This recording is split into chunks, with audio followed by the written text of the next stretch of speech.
In today's video, I want to take you guys through some updates regarding PlayStation 5's backwards compatibility. It looks like as far as PlayStation 4 backwards compatibility, that is good to go. I was a little bit worried about the vague wording that they were using, that not every PS4 game is going to be backwards compatible, and not every PS4 game is going to be backwards compatible, but the majority of them are, and the specific number was used of 99%. So if I don't get WWE 2K15 as a backwards compatible game on my PlayStation 5, I'm not gonna, raise hell and, threaten to not buy the PlayStation 5 or anything crazy like that. As long as we got the essentials, and the majority of the essentials, we're all good to go. As far as PlayStation 3, PlayStation 2, and PlayStation 1 backwards compatibility, come on, you know better than that. We ain't getting that stuff.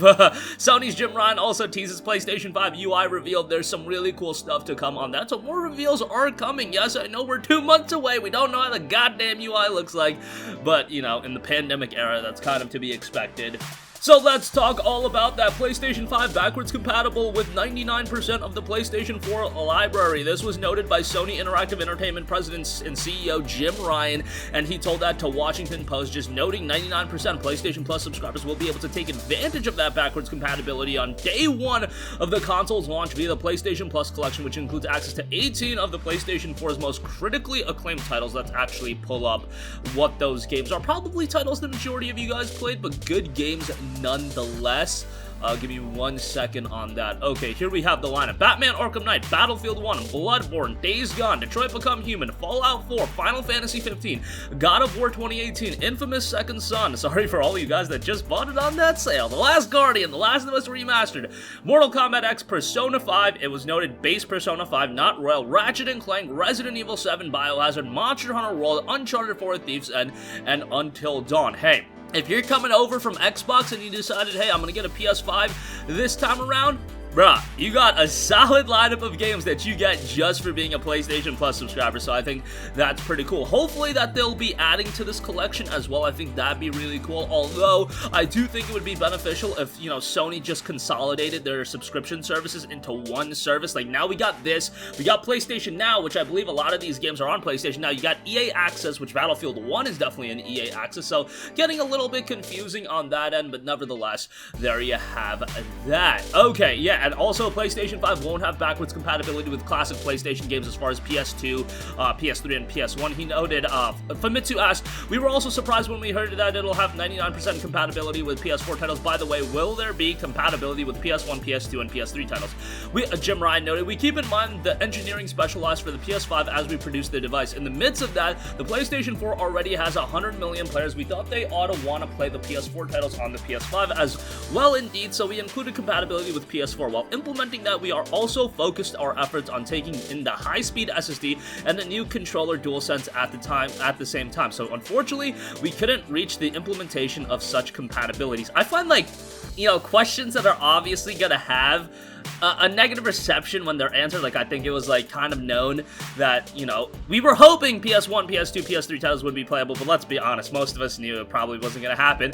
And then when Jim Ryan is asked about it, you gotta, do all of the wording to, soften that blow, and then that final statement, oh yeah, we can't do it. So yeah, it sucks. I mean, I would love to play PS3, PS2, and PS1 games. I mean, could you imagine the value of PlayStation Now if you could start downloading those PS3 games? It would be nuts. It would be such a great service, but PS3 games only being streamable really hurts that, so that is a little bit of a bummer. Nevertheless, we'll see how that ultimately turns out in the very near future. Maybe they can update it. I know Microsoft did that. I don't have high hopes for that. I don't think, backwards compatibility is Sony's first priority right now, but nevertheless, there you have it. Sony also announced for PlayStation Plus members will have a new special offering on PS5, the PlayStation Plus collection. PS5 owners with PS Plus will be able to download and play a curated library of PS4 games that define the generation. The PS Plus collection will be an added benefit to the existing PS4 benefits that Plus members receive for a single subscription price.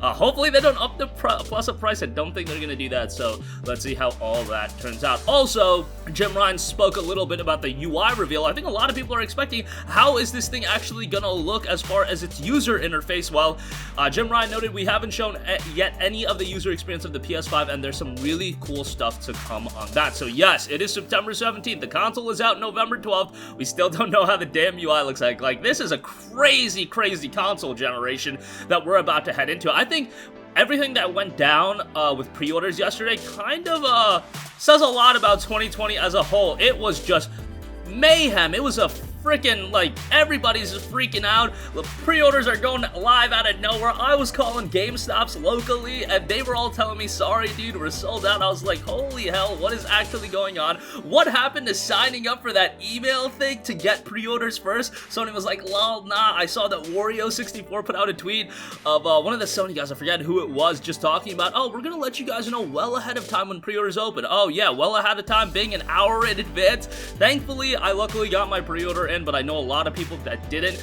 and that's just unfortunate. It sucks, but hopefully you guys get a PS5 by, let's say, spring of next year, or even by the end of the year. I imagine a lot of people are going to be trying to get it for the holiday season, and it's unfortunate because I don't know why I do this, like, just hurt myself. I went on eBay, and I looked up the PlayStation 5 pre-order price, and my god, they're disgusting right now.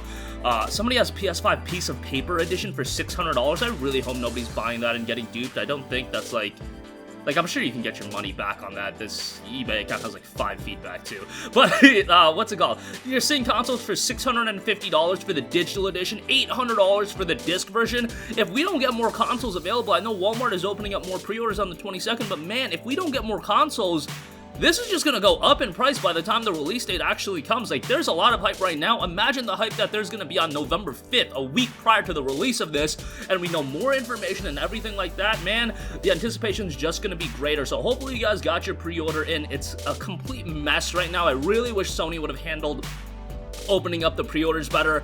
I think this is going to be even more pandemonium than freaking the PlayStation 4's launch. And I remember going shopping on Black Friday for the year the PS4 came out, and yeah, they were sold out everywhere. You couldn't, like, it was sold out everywhere, and I'm talking about being online at 12 at midnight, and you know, people had just lined up way prior, and they were letting people in at a time. So, and you're talking about this being the pandemic era, so who wants to go shopping during Black Friday? Like, I just don't know how people are going to get their hands on a PS5 outside of spending outrageous amounts of money on eBay. But hopefully Sony gets the stock in order, and let's say by the end of the year, spring of next year, PS5s are readily available everywhere. I know a lot of people are just in the mindset, why are you even buying it day one? Let's wait until a year later when God of War is out, when Final Fantasy 16 is closer to being released, Horizon Forbidden West, everything like that. But, you know, a lot of people want stuff day one. But nonetheless, that's going to conclude this video. Sound off with all of your thoughts in the comment section down below. Backwards compatibility, PlayStation Plus collection, the UI, and were you able to get a console? I think that's more important than anything. So let us know. Thank you for watching, and goodbye. Hey guys, we hope you enjoyed the video, and if you did, make sure to hit the subscribe button, and if you're already subscribed, do us a favor and hit the bell icon. This way you'll be notified whenever we post a new video. That's the best way to keep up with all of our uploads, and we usually try to upload 2 videos a day. And with the bell icon hit, you'll be notified whenever we do upload a video. As always, thanks for watching.